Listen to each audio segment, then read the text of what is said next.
Hey guys, what's up? Steve here.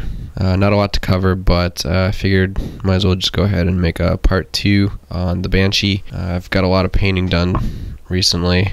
Some modifications I did to the waist sections. I actually glued that part up like that and just kind of cut off that peg in the back. And the reason I did that was to be able to cut off the pegs in there and not have to use that little extra piece to be a joint, just to give me a little more space to work with. And then I just put a piece of plot plate in there just to fill up that hole and to be a little light blocker. The painting's coming along pretty nicely, so I'm just going with a gloss black, and as you can see it's nice and shiny. My standard operating procedure is to prime and then sand the primer with a 2000 grit or higher sandpaper just to really smooth that out. I've been painting the frame as well.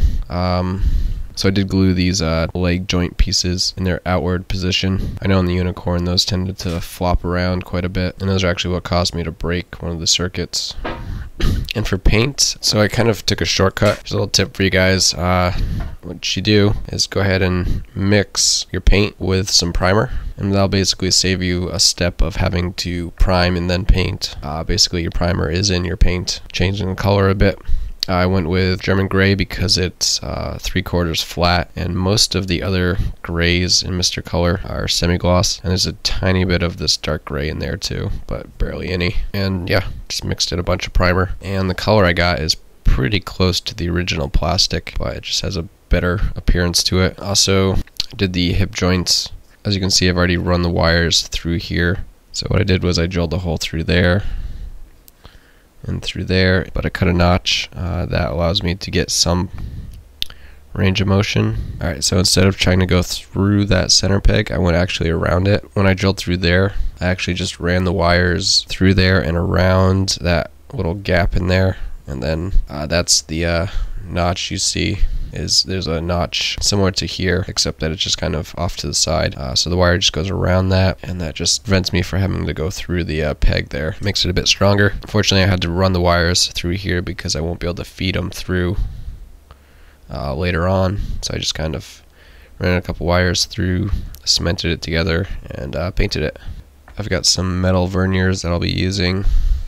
I've got the legs all painted up, looking super shiny.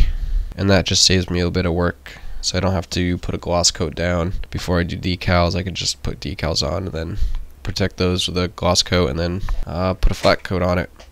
And one thing I wanted to check was how this was looking, so let's get that there. See if I can do this one-handed. Yeah, I just wanted to see how the color was gonna look. I mean, that one's obviously a flat paint, that's all glossy, but once it's said and done they'll be the same. And yeah, I do like the colors, they do match pretty well.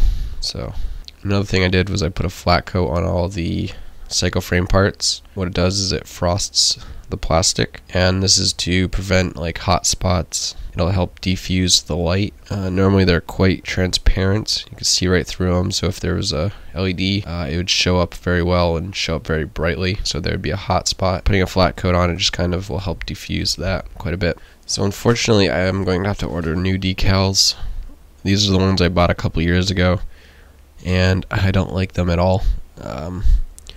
Some of them you can't even read them. You can see the outline of the decal, but there's like no text on it. They're just really bad decals. And these are the ones you get off of eBay. So I ordered some from Samuel Decal, but I also had to order some new LEDs. These are the orange ones I had, and they run around 2 volts. And I'll also be using some blue LEDs which run around like 3 volts. So my plan was to run all these LEDs in series, and obviously I can't do that because they're different voltages. So what I did was I purchased a whole bunch of white LEDs, and I'll put those in series and just use clear paints to do the orange ones and also the blue ones. So they'll all be identical LEDs, they're just different colors.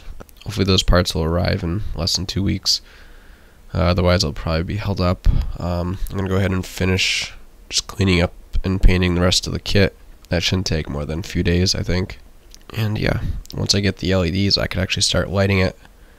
My plan is to do all the decals and flat coats before I start to assemble anything and slowly put this thing together. So that's going to do it. Just a quick update for you guys, and we'll catch you at the next video. Thanks for watching. Bye.